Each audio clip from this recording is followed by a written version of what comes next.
ਗੁਰੂ ਸਵਾਰੀ ਜੀਓ, ਵਾਹਿਗੁਰੂ ਜੀ ਕਾ ਖਾਲਸਾ, ਵਾਹਿਗੁਰੂ ਜੀ ਕੀ ਫਤਿਹ। ਮੈਂ ਹਾਂ ਰਾਜਵੀਰ ਸਿੰਘ ਹੋਰਾ, ਤੁਸੀਂ ਵੇਖ ਰਹੇ ਹੋ ਤੇੜੀ ਬਾਤ ਨਿਊਜ਼।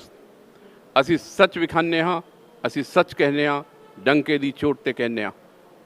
ਅਸੀਂ ਕਿਸੇ ਦੀ ਨਕਲ ਨਹੀਂ ਕਰ ਰਹੇ ਹਾਂ। ਇਸ ਸਮੇਂ ਆਪਾਂ ਮੌਜੂਦ ਹਾਂ ਇੰਦੌਰ ਦੇ ਪ੍ਰਤਾਪ ਨਗਰ ਦੇ ਗੁਰੂ ਨਾਨਕ ਨਿਵਾਸ ਵਿਖੇ। ਅੱਜ ਇੱਥੇ ਗੁਰੂ ਸਿੰਘ ਸਭਾ ਦੇ ਮੁੱਖ ਚੁਣਾਵ ਅਧਿਕਾਰੀ ਦੇ ਦੁਆਰਾ ਸਮਾਜ ਦੇ ਬੁੱਧਜੀਵੀਆਂ ਨੂੰ ਸੱਦਿਆ ਗਿਆ ਸੀ ਤੇ ਚੁਣਾਵ ਨੂੰ ਲੈ ਕਰਕੇ ਵਿਚਾਰ ਵਿਮਰਸ਼ ਦਾ ਕਾਰਜਕ੍ਰਮ ਸੀ। ਇਸ ਸਮੇਂ ਸਾਡੇ ਨਾਲ ਮੌਜੂਦ ਨੇ ਮੁੱਖ ਚੁਣਾਵ ਅਧਿਕਾਰੀ ਸਰਦਾਰ ਹਰਪ੍ਰੀਤ ਸਿੰਘ ਸੂਦਨ ਬਖਸ਼ੀ ਜੀ। ਬਖਸ਼ੀ ਜੀ, ਤੁਸੀਂ ਦੱਸੋ ਅੱਜ ਜੋ ਇਹ ਮੀਟਿੰਗ ਤੁਸੀਂ ਬੁਲਾਈ ਸੀ ਚੁਣਾਵ ਨੂੰ ਲੈ ਕਰਕੇ, ਇਸ ਨੂੰ ਲੈ ਕਰਕੇ ਕੀ ਵਿਚਾਰ ਵਿਮਰਸ਼ ਹੋਇਆ? ਵਾਹਿਗੁਰੂ ਜੀ ਕਾ ਖਾਲਸਾ, ਵਾਹਿਗੁਰੂ ਜੀ ਕੀ ਫਤਿਹ। ਜਿਸ ਤਰ੍ਹਾਂ ਕਿ ਆਪ ਜੀ ਨੂੰ ਪਤਾ ਹੀ ਹੈ ਕਿ ਆਉਣ ਵਾਲੇ ਟਾਈਮ ਵਿੱਚ ਸ਼੍ਰੀ ਗੁਰੂ ਸਿੰਘ ਸਭਾ ਦੇ ਚੁਣਾਵ ਹੋਣ ਜਾ ਰਹੇ ਨੇ ਤੇ ਵਿਚਕਾਰ ਲੋਕ ਸਭਾ ਦੇ ਚੁਣਾਵ ਆ ਗਏ। ਗੁਰੂ ਅਰਜਨ ਦੇਵ ਜੀ ਮਹਾਰਾਜ ਦੇ ਪ੍ਰਕਾਸ਼ ਪਰਵ ਤੇ ਸ਼ਹੀਦੀ ਪਰਵ ਕਰਕੇ 1 ਮਹੀਨੇ ਦਾ ਉਹ ਡਿਲੇ ਹੋਇਆ, ਕਿਉਂਕਿ ਉੱਥੇ ਦੀ ਸੰਗਤ ਨੇ ਮੰਗ ਕੀਤੀ ਸੀ ਕਿ VOTING ਪ੍ਰਭਾਵਿਤ ਹੋ ਸਕਦਾ ਹੈ। ਫਿਰ 1 ਮਹੀਨਾ ਗੁਰੂ ਹਰਗੋਬਿੰਦ ਸਾਹਿਬ ਜੀ ਦੇ ਪ੍ਰਕਾਸ਼ ਪਰਵ ਕਰਕੇ ਥੋੜਾ ਵਿਲੰਬ ਹੋਇਆ। ਸੰਗਤਾਂ ਨੇ ਫਿਰ ਮਿਲ ਬੈਠ ਕਰਕੇ ਵਿਚਾਰ ਕੀਤਾ ਕਿ ਹੁਣ ਸਮਾਂ ਠੀਕ ਹੈ, ਇਸ ਵੇਲੇ ਅਸੀਂ ਚੁਣਾਵ ਅੱਛੇ ਤਰੀਕੇ ਨਾਲ ਸੰਪੰਨ ਕਰਵਾ ਸਕਦੇ ਹਾਂ। ਇਸ ਕਰਕੇ ਜੋ ਸੁਝਾਅ ਮੈਨੂੰ ਆ ਰਹੇ ਸਨ, ਉਹ ਸੁਝਾਅ ਦੇ ਮੁਤਾਬਿਕ ਹੀ ਮੈਂ ਸੰਗਤ ਨੂੰ ਫਿਰ ਬੇਨਤੀ ਕੀਤੀ। ਸ਼੍ਰੀ ਗੁਰੂ ਸਿੰਘ ਸਭਾ ਦੇ ਪ੍ਰਧਾਨ ਸੈਕਟਰੀ, ਸਾਰੇ ਜਿੰਨੇ ਇੰਦੌਰ ਸ਼ਹਿਰ ਸੀਮਾ ਦੇ ਅੰਦਰ ਗੁਰਦੁਆਰਾ ਸਾਹਿਬ ਆਉਂਦੇ ਨੇ, ਉਹਨਾਂ ਦੇ ਪ੍ਰਬੰਧਕ ਜਨ, ਉਹ ਤੇ ਸਾਰੇ ਇੰਦੌਰ ਸ਼ਹਿਰ ਦੇ ਪ੍ਰਤਿਸ਼ਠਿਤ ਵਿਅਕਤੀ ਜਿਨ੍ਹਾਂ ਨੂੰ ਆਪਾਂ ਪਤਵੰਤੇ ਸੰਜਣ ਕਹਿੰਦੇ ਆ, ਉਹਨਾਂ ਸਾਰਿਆਂ ਨੂੰ ਬੁਲਾ ਕਰਕੇ ਕਿ ਹੁਣ ਚੁਣਾਵ ਦੀ ਤਰੀਕ ਜਿਹੜੀ ਘੋਸ਼ਿਤ ਕਰਨੀ ਹੈ।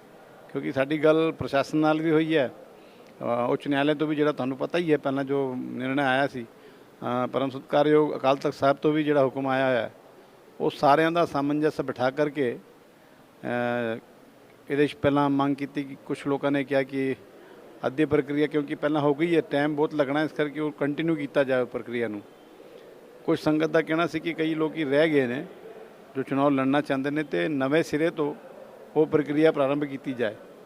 ਮਗਰ ਉਹ ਪ੍ਰਕਿਰਿਆ ਦੇ ਨਿਯਮਾਵਲੀ ਅਨੁਸਾਰ ਵੀ ਸਾਨੂੰ ਜੋ ਰਜਿਸਟਰ ਆਫਿਸ ਤੋਂ ਆਦੇਸ਼ ਹੋਇਆ ਹੈ ਕਿ ਜਿਹੜੇ ਸੂਚੀ ਦਾ ਪ੍ਰਕਾਸ਼ਨ ਕਰਕੇ ਜਿਹੜੇ ਨਾਂ ਰਹਿ ਗਏ ਨੇ, ਉਹ ਸੂਚੀ ਦਾ ਪ੍ਰਕਾਸ਼ਨ ਕਰਕੇ ਦਾਅਵੇ ਆਪੱਤੀਆਂ ਬੁਲਾ ਕਰਕੇ ਉਹਨਾਂ ਦਾ ਨਿਰਾਕਰਨ ਕਰਕੇ ਫਿਰ ਨਾਂ ਜਿਨ੍ਹਾਂ ਨੇ ਚੁਣਾਵ ਲੜਨਾ ਉਹਨਾਂ ਦੇ ਨਾਮ ਲੈ ਕਰਕੇ ਨਾਮ ਦੀ ਜਾਂਚ ਕਰਕੇ ਇਹ ਪੂਰਾ ਸਮਾਂ ਲੈ ਕਰਕੇ ਵਿਵਸਥਿਤ ਤਰੀਕੇ ਨਾਲ ਹੀ ਚੁਣਾਵ ਕਰਾਏ ਜਾਣੇ ਚਾਹੀਦੇ ਨੇ। ਅਤੇ ਉਹ ਸੁਝਾਅ ਇੱਥੇ ਵੀ ਉਹੀ ਆਏ ਨੇ ਲਗਭਗ। ਅਤੇ ਉਸ ਪ੍ਰਕਿਰਿਆ ਵਿੱਚ ਸਾਨੂੰ ਟਾਈਮ ਲੱਗਣਾ ਅਤੇ ਉਹਨਾਂ ਟਾਈਮ ਸੰਗਤ ਦੇ ਨਾਲ ਵਿਚਾਰ ਕਰਕੇ ਗੱਲ ਕੀਤੀ ਅਤੇ ਸਾਰੇ ਸਹਿਮਤ ਸਨ ਕਿ ਅਗਸਤ ਦੇ ਐਂਡ ਵਿੱਚ ਜਾਂ ਫਿਰ ਸਤੰਬਰ ਦੇ ਫਸਟ ਵਿੱਚ ਕੋਈ ਵੀ ਤਰੀਕ ਤੈਅ ਹੋ ਜਾਏ। ਅਤੇ ਪ੍ਰਸ਼ਾਸਨ ਨਾਲ ਅਤੇ ਸੰਗਤ ਦੇ ਲੋਕਾਂ ਨਾਲ ਬੈਠ ਕਰਕੇ ਇਹ ਤਾਂ ਤੈਅ ਹੋ ਗਿਆ ਜੇ ਕਿ ਅਗਸਤ ਦੇ ਐਂਡ ਵਿੱਚ ਜਾਂ ਸਤੰਬਰ ਦੇ ਫਸਟ ਵਿੱਚ ਕੋਈ ਵੀ ਤਰੀਕ 'ਤੇ ਚੁਣਾਵ ਕਰਾਏ ਜਾਣ।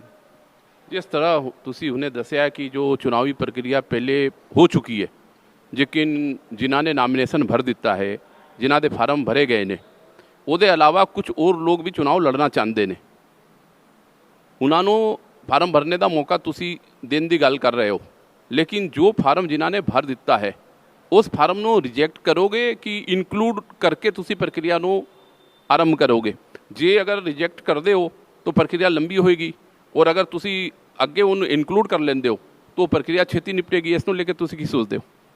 ਆਪਣਾ ਜਿਹੜਾ ਹੈ ਤੁਹਾਡੇ ਕੋਲ ਉਹ ਆदेश भी ਪਿਆ ਹੋਇਆ मैं देख रहे हैं सामने, ਉਹਦੇ 'ਚ स्पष्ट लिखा है कि अंतिम सूची का प्रकाशन करके उसमें उनको बुलाया जाए, दावे पत्तियों का निराकरण किया जाए, पूरा समय दिया जाए उनको फॉर्म भरने का। तो वो जी प्रक्रिया है वो सानू अपनानी ही पेगी।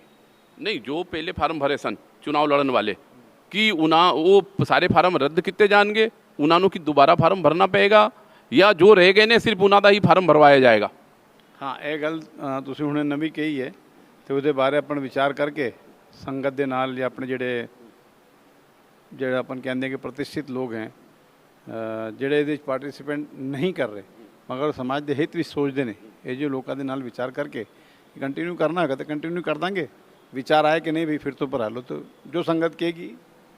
नहीं, ये जो हाई कोर्ट का आदेश है, हाई कोर्ट ने स्पष्ट आदेश दिता सी रजिस्ट्रार ਨੂੰ कि मतदाता सूची ਨੂੰ करेक्ट करके और सहजधारियों के मुद्दे ते सुनवाई करके निर्णय दे के चुनाव करवाना है। ਉਹ ਪ੍ਰਕਿਰਿਆ ਨੂੰ ਰੋਕਣ ਦੀ ਗੱਲ ਉਹਨਾਂ ਨੇ ਨਹੀਂ ਕੀਤਾ ਹੈ। ਚੁਣਾव ਸੰਬੰਧੀ ਪ੍ਰਕਿਰਿਆ ਜੋ ਹੋ ਗਈ ਹੈ ਉਸ ਨੂੰ ਰੋਕਣ ਦੀ ਕੋਈ ਗੱਲ ਨਹੀਂ ਕੀਤੀ। ਉਹਨਾਂ ਨੇ ਸਿਰਫ ਹਾਈ ਕੋਰਟ ਨੇ डायरेक्शन ਦਿੱਤਾ ਹੈ ਕਿ मतदाता सूची करेक्ट करके जो नाम रह गए ने उन्हें ऐड करके और 2 हफ्ते ਦੇ ਅੰਦਰ ਤੁਸੀਂ ਕਾਰਵਾਈ ਕਰਵਾਓ। तो ਉਸ ਦੇ ਅਨੁਸਾਰ तो मतलब ਤੁਸੀਂ ਕੀ ਕਰੋਗੇ? ਇਹ ਮੇਰੇ ਕੋਲ ਜੋ ਸੂਚੀ ਤੁਸੀਂ ਕਹਿ ਰਹੇ ਹੋ ਨਾ ਉਹ ਸੂਚੀ ਮੇਰੇ ਕੋਲ ਹੀ ਹੈਗੀ। ਰਜਿਸਟਰ ਆਫਿਸ ਦਾ ਜਿਹੜਾ ਆਦੇਸ਼ ਹੈ, ਨਹੀਂ ਮੈਂ ਹਾਈ ਕੋਰਟ ਦੇ ਆਦੇਸ਼ ਦੀ ਗੱਲ ਕਰ ਰਿਹਾ। ਹਾਈ ਕੋਰਟ ਦਾ ਵੀ ਜਿਹੜਾ ਦੋਵੇਂ ਆਦੇਸ਼ ਦੇ ਅੰਦਰ ਡਿਫਰੈਂਟ ਹੈ। ਹਾਈ ਕੋਰਟ ਦਾ ਜੋ ਆਦੇਸ਼ ਹੈ ਉਹਦੇ ਥੋੜਾ ਹਟ ਕੇ ਆਦੇਸ਼ ਹੈ। ਜੋ ਸਬ ਰਜਿਸਟਰਾਰ ਨੇ ਆਦੇਸ਼ ਜਾਰੀ ਕੀਤਾ ਹੈ ਨਾ ਉਹਦੇ ਅੰਦਰ ਉਹ ਗੱਲ नहीं आई है और ये हाई कोर्ट की अवमानना भी हो सकती है। ਹਾਈ ਕੋਰਟ ਦਾ ਜਿਹੜਾ ਆदेश है वो आदेश होया है रजिस्ट्रार ऑफिस में कि आप इसमें चुनाव अधिकारी साधारण सभा बुला करके चुनाव नहीं हाई कोर्ट का जो मैं आपको इंटरप्ट कर रहा हाई कोर्ट ने सब रजिस्ट्रार ने कहा कि मतदाता सूची अनकंप्लीट है वो सूची को पूरी करवाओ ते सहजधारियों के मुद्दे तो सुनवाई करके छेती तो छेती चुनाव 2 हफ्ते के अंदर करवाने का आदेश दिता सी। स्पष्ट डायरेक्शन है हाई कोर्ट का आदेश है। हाई कोर्ट का आदेश किसनू सी? सब रजिस्ट्रार नो सब रजिस्ट्रार ने फिर रजिस्ट्रार ने आदेश किया सिंह सभा ने सिंह सभा ने साधारण सभा बुलाई, साधारण सभा बुला करके चुनाव अधिकारी नियुक्त किया। नहीं वो सब तो नियुक्त हो गई। मैं जो प्रश्न कह रहा कि जो फार्म भरे गए ने जो पहले जिन्होंने चुनाव लड़न वाले लोगों ने फार्म भर दिता है उन्होंने फार्म रिजेक्ट करने का कोई निर्णय नहीं दिता है कोर्ट ने। और तुसी कह रहे हो जो कुछ और लोग लड़ना चाहते हैं तो जो लड़ना चाहते हैं उन्हों का फार्म भरवाओगे या सबनों रिजेक्ट करके नए सिरे नाल फार्म भरे जाएंगे? मैं ये पूछना चाह रहा। लेकिन जिन्होंने भी फार्म भरिया उन्होंने एक डिपॉजिट दिता है। अगर तुसी उन रिजेक्ट करते हो तो जी डिपॉजिट का भी मुद्दा आएगा, फिर वो नवा फार्म भरवाना ये भी एक मुद्दा है जो मतलब आप जिन्हों ही तय करना है। अपन ਜਿਹੜੇ ਕਾਨੂੰਨੀ ਸਲਾਹ ਲੈ ਲਾਂਗੇ ਉਹਨਾਂ ਕੋਲੋਂ, ਜਿਹੜੇ ਆਪਣੇ ਵਕੀਲ ਸਾਹਿਬ ਹਨ ਉਹਨਾਂ ਕੋਲੋਂ ਸਲਾਹ ਲੈ ਕੇ ਜੋ ਹਿੱਤ ਵਿੱਚ ਹੋਏਗਾ ਸਮਾਜ ਦੇ ਉਹ ਨਿਰਣय ਆਪਾਂ ਲੈ ਲਾਂਗੇ। ਹੁਣ ਮੇਰਾ ਪ੍ਰਸ਼ਨ ਸੀ ਕਿ ਆਪ ਜੀ ਨੂੰ ਸ੍ਰੀ ਅਕਾਲ ਤਖਤ ਸਾਹਿਬ ਦੇ ਜਥੇਦਾਰ ਜੀ ਦੇ ਦੁਆਰਾ ਚੁਣਾਵ ਅਧਿਕਾਰੀ ਨਿਯੁਕਤ ਕੀਤਾ ਗਿਆ 6/3/2024 ਨੂੰ। ਉਸ ਦੇ ਅੰਦਰ ਉਹਨਾਂ ਨੇ ਸਪਸ਼ਟ ਡਾਇਰੈਕਸ਼ਨ ਦਿੱਤਾ ਆਪ ਜੀ ਨੂੰ ਕਿ ਗੁਰੂ ਸਿੰਘ ਸਭਾ ਦੇ ਸੰਵਿਧਾਨ ਬਾਈਲਾਜ਼ ਦੇ ਹਿਸਾਬ ਨਾਲ ਹੀ ਚੁਣਾਵ ਹੋਣਗੇ। ਉਹਦੇ ਇਲਾਵਾ 23/12/2023 ਨੂੰ ਸ੍ਰੀ ਅਕਾਲ ਤਖਤ ਸਾਹਿਬ ਦੇ ਜਥੇਦਾਰ ਦੇ ਦੁਆਰਾ ਇੱਕ ਪੱਤਰ ਜਾਰੀ ਕੀਤਾ ਗਿਆ ਸੀ। ਉਹਦੇ ਕਲੌਜ 4 ਵਿੱਚ ਲਿਖਿਆ ਹੋਇਆ ਕਿ ਪਤਿਤ ਵਿਅਕਤੀ ਚੁਣਾਵੀ ਪ੍ਰਕਿਰਿਆ ਦੇ ਅੰਦਰ ਭਾਗ ਨਹੀਂ ਲੈ ਸਕਦਾ ਹੈ ਜਾਂ ਵੋਟ ਨਹੀਂ ਦੇ ਸਕਦਾ ਹੈ। तो इस पालन तुसी किवें करोगे, किवें करवाओगे? ਕਿਹਦੇ ਚ ਲਿਖਿਆ ਸਬ ਕਲਾਸ ਵਿੱਚ? ਮੇਰੇ ਸੰਗਿਆਨ ਵਿੱਚ ਤੁਸੀਂ ਹੁਣੇ ਗੱਲ ਦਿੱਤੀ ਹੈ। देखो 3 नंबर कि पतित व्यक्ति चुनावी प्रक्रिया में भाग नहीं ले सकता। हाँ ये बिल्कुल है, बायलाज अपना स्पष्ट ही हैगा ਉਹਦੇ ਅਨੁਸਾਰ ਹੀ ਚੁਣਾਵ नहीं बायलाज स्पष्ट है। ਉਹਦੇ अलावा श्री अकाल तख्त के जत्थेदार के द्वारा भी स्पष्ट किया गया है कि पतित व्यक्ति चुनाव लड़ भी नहीं सकता है, ना चुनाव प्रक्रिया जो भाग ले सकता है, ना वोट पा सकता है। तो जो फार्म भरे जा रहे हैं मैंबरशिप दे ਉਹਦੀ स्कूटनी होनी चाहिए है ना कि कोई पतित व्यक्ति मैंबर ना बन जाए। और बायलॉज भी स्पष्ट कहता है कि जो पतित हो गया ਉਹਦੀ मैंबरशिप खत्म कर दी जाएगी।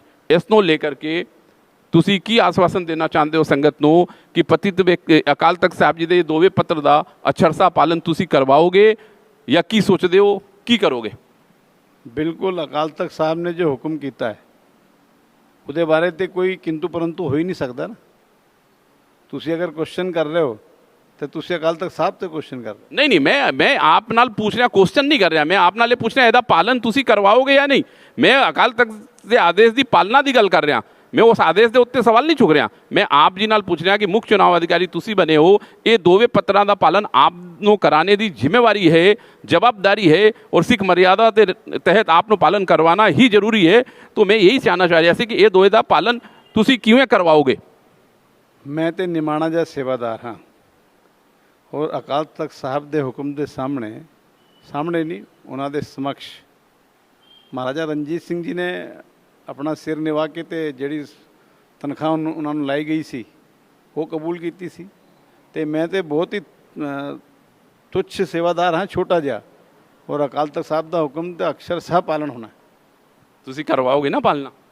गुरु साहब आपे कराणगे, मैं कौन हुंदा, मैं तो बिल्कुल छोटा जिहा। जवाबदारी है, जिम्मेवारी तुहानू मिली है। बिल्कुल ये कोई संशय नहीं होना चाहिए कि अकाल तख्त साहब का जिहड़ा हुक्म है उस तो बाहर जा कर के भी कोई काम करने का कोई सोच सकता है। ਆਪ ਜੀ ਨੂੰ ਚੁਣਾਵ ਕਰਾਉਣ ਦੀ ਜ਼ਿੰਮੇਵਾਰੀ ਮਿਲੀ ਹੈ, ਤੁਸੀਂ ਮੁੱਖ ਚੁਣਾਵ ਅਧਿਕਾਰੀ ਹੋ। ਆਈ ਹੋਪ ਸਾਨੂੰ ਔਰ ਤੇ ਇੰਦੌਰ ਦੀ ਸੰਗਤ ਨੂੰ ਪੂਰਾ ਉਮੀਦ ਔਰ ਭਰੋਸਾ ਯਕੀਨ ਹੈ ਤੁਹਾਡੇ ਉੱਤੇ ਕਿ ਤੁਸੀਂ ਅਕਾਲ ਤਖਤ ਦੇ ਆਦੇਸ਼ਾਂ ਦੀ ਪਾਲਣਾ ਤੇ ਗੁਰੂ ਸਿੰਘ ਸਭਾ ਦੇ ਬਾਇਲਾਜ਼ ਦੀ ਪਾਲਣਾ ਕਰਵਾਉਂਦੇ ਹੋਏ ਚੁਣਾਵ ਸ਼ੀਘਰ ਤੋਂ ਸ਼ੀਘਰ ਕਰਵਾਓਗੇ, ਛੇਤੀ ਤੋਂ ਛੇਤੀ ਕਰਵਾਓਗੇ। ਅੱਜ ਇੱਥੇ ਮੀਟਿੰਗ ਦੇ ਅੰਦਰ ਕੁਝ ਇਸ ਪ੍ਰਕਾਰ ਦੀ ਵੀ ਗੱਲ ਆਈ ਤੁਹਾਡੇ ਸਮਝ ਕਿ ਇਹ ਇਲੈਕਸ਼ਨ ਨਾ ਹੋ ਕਰਕੇ ਸਿਲੈਕਸ਼ਨ ਹੋ ਜਾਵੇ, ਤੇ ਕੁਝ ਆਵਾਜ਼ ਇਸ ਤਰ੍ਹਾਂ ਦੀ ਵੀ ਉੱਠੀ ਕਿ ਨਹੀਂ ਚੁਣਾਵ ਕਰਵਾਉਣਾ ਜ਼ਰੂਰੀ ਹੈ। तो इसनों लेके तुसी की सोचते हो? जो पहली गल तुसी कही है कि चुनाव निष्पक्ष कराओगे, मैं बिल्कुल संगत नूं आश्वस्त कर देना चाहता कि निष्पक्ष अते अकाल तख्त साहब के हुक्म के अनुसार ही इंदौर शहर के चुनाव होणगे। दूजी गल तुसी ये कही है कि जिहड़ा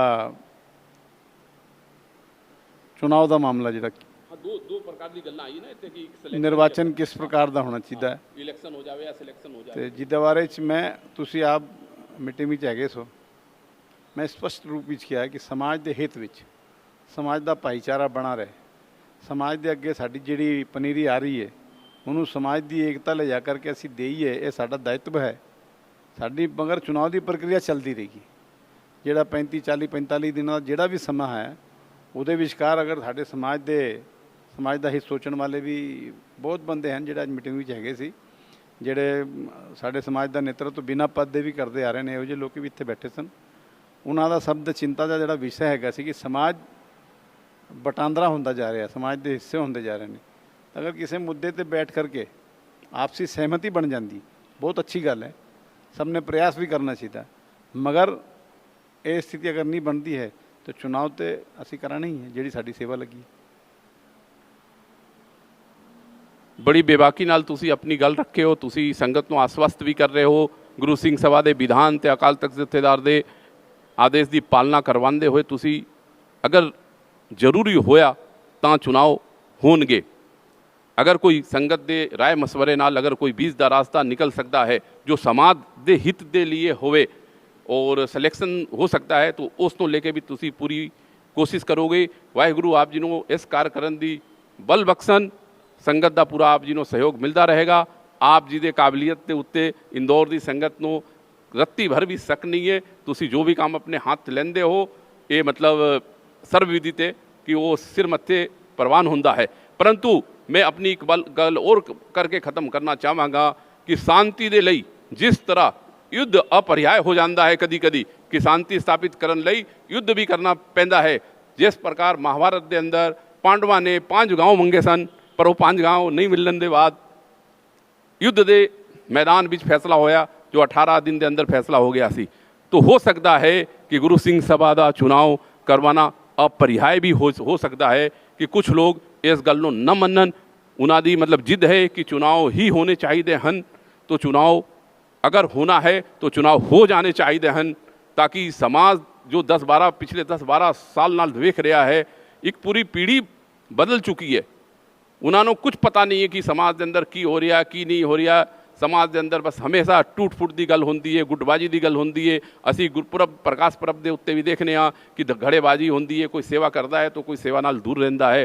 तो चुनाव अगर होना है तो चुनाव छेती हो जान। वाहिगुरु जी का खालसा, वाहिगुरु जी की फतेह।